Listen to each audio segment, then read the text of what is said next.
You know, we always talk about how sellouts, buck dancing, shoe shining coons is always a danger to our community. And this video is going to also show that. Now, we have about 15 brothers that's been exonerated because you had a shoe shining black cop planting evidence on these black men, his own people, and he's putting them in jail because they would not give him money. And I want you to hear when these brothers was reporting it to the police department, how they was responding. I thought that day would never come, you know, but justice is served. The 15 men convicted between 2003 and 2008 and exonerated today say bogus drug charges and years behind bars made it impossible to get work. I mean, now we have an opportunity to do something better with our life. They blame former Chicago police officer Ronald Watts for sending them to jail. Attorney Joshua Tepfer called today's exonerations remarkable. As far as I know, this is the first mass exoneration in the history of the county, perhaps the state. An acknowledgement of systemic police corruption and, according to the state's attorney's office, a chance to restore trust in criminal justice. We concluded that unfortunately the police were not being truthful. They were planting drugs on you, they would beat you, there was nothing but lies. Many of the men complained to OPS or police. When I talked to the lieutenant and tell him, like, come on, man, this man is putting drugs on me. I mean, because I won't give him any money. And he said, hey, it is what it is. These men all served their sentences, but as they celebrated with pizza at their attorney's office, say now justice is served too. I could really prove to my mother now, like I told you all these years, that I ain't do this, and hopefully I could just find employment and start my life again. In 2013, former officers Ronald Watts on the left and his accomplice Khalat Muhammad were both sent to prison for nearly 2 years for stealing cash from a drug dealer who was working with the FBI.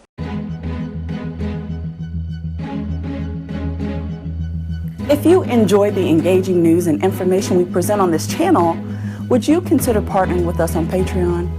Your support helps us to remain your go-to source for news and commentary for only $2 or $5 per month. That's less than a cup of coffee. During the YouTube ad crisis, we faced the horrible idea that our show would have to be shut down. But it was great people like you that made the difference and helped to save our show. We want to give a huge thank you to every difference maker that supported us on Patreon, and make sure to subscribe to our channel.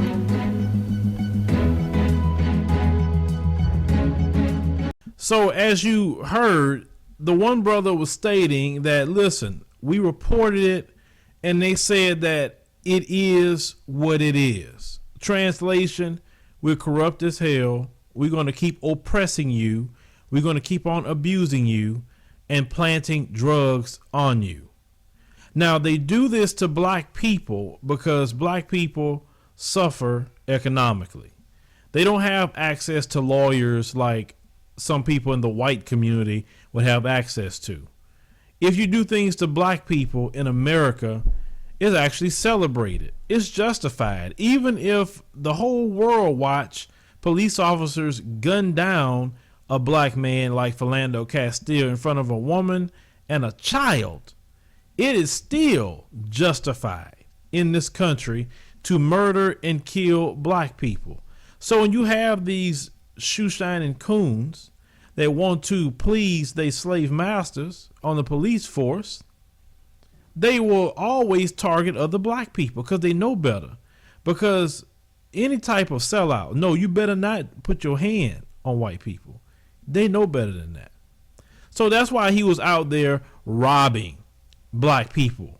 That's why if they say they didn't have any money, he gonna plant drugs on them and send them to jail.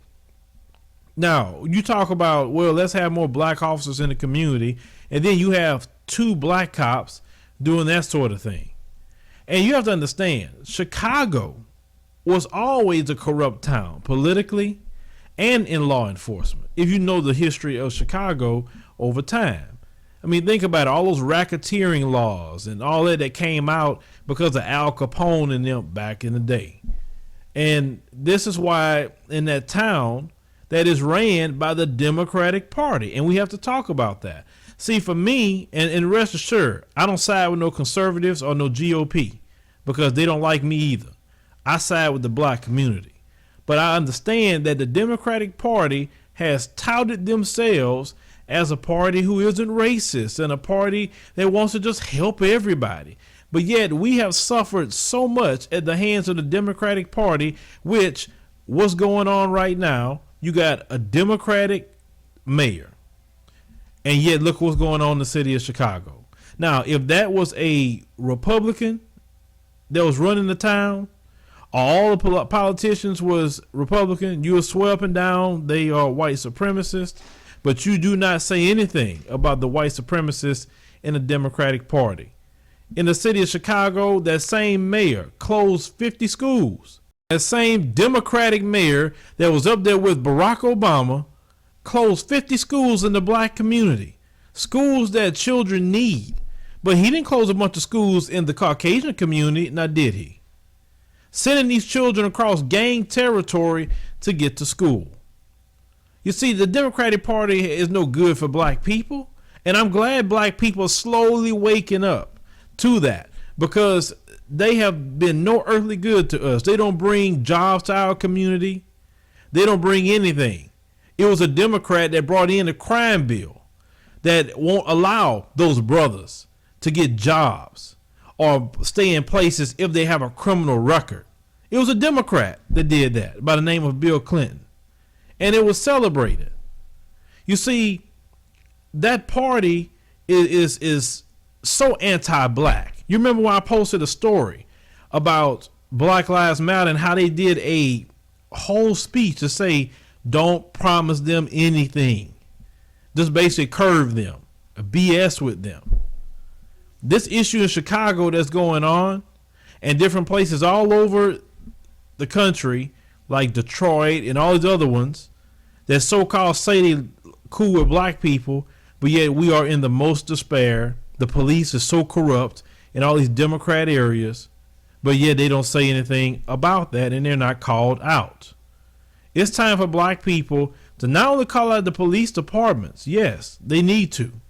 The police chief said he needs to look more into it because there are 7 cops that's still on the force that was in that unit with the cop, the main one they were talking about. They're still running around. Understand something, in Chicago, it's not all gang violence out there that's killing people. You have people on the police force who are outright white supremacists called ghost skins. They're out there just killing black people wholesale. They're dropping weapons in the black community in crates. I don't know if you heard a lot of those videos where them brothers talked about that. They just find crates of weapons over there so they can kill off each other. And if they kill off each other, then the illegal organ harvesting industry are making so much money off of those black bodies because they always want black people. That's why you see so many black people come missing and the media never speak about the missing black people, because there's so much money made in illegal organ harvesting. Racists can go in those communities to target practice of black people and kill black people, and all they're going to say, oh, it's gang violence. It's like a den of murder that they can do to black people wholesale. So that whole situation about Chicago is not just gangs. It's way bigger than that. A lot of them police is involved in murders and drugs and so on in the Chicago Police Department. They're not fooling nobody.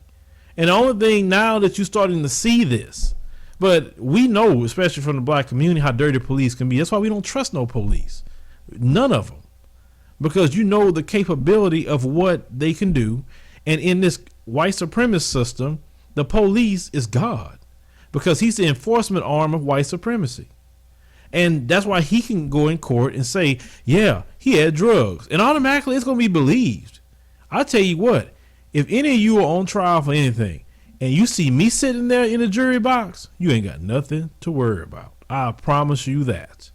Because if anything the police is saying, and I can just read and smell BS on them, you going straight home. I'll lock that jury up. They can get mad at me all they want and say, I'm not sending an innocent person to jail behind the word of some cop. Who is that cop? Shoot, for all I know, he can be involved with the situation. But I hope those brothers turn their life around, and just to have people accusing you and thinking that you were some sort of drug dealer and just to be exonerated in that way. I was reading part of the story of one brother say he felt like a newborn baby and that he got his life to start all over again behind a so-called black man that was walking around as a cop that could be doing good in his community, but yet he wants to walk around robbing black men and locking them up. You see, as black men, we're targeted every day. We're targeted by the system of white supremacy, and we're also targeted by those within our own community. Every day we are scrutinized. What we like, what we don't like, how we eat, how we dress, how we look, how we wear our hair, who we date, who we don't date, who we marry, who we don't marry. It's okay to do double standards to black men. All over the world, we the enemy. And we haven't done anything to nobody. We haven't dropped nuclear bombs. We haven't stole anything from people. We haven't stole cultures. We haven't stole resources. We haven't done any of that. But yet the people that did that, they love them.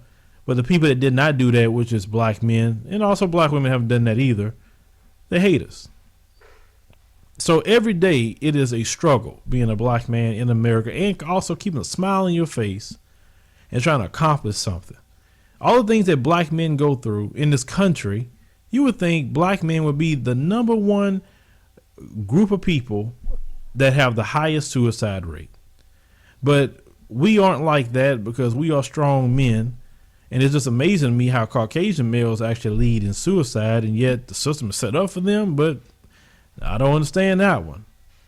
But black men, like I say, every day it's a struggle walking in that particular skin. Then you want to watch people try to mimic you and want to be like you, but they don't want to be like you at all. Trust me, they don't. They don't want your struggle. But this situation here is just another occasion of police targeting black men.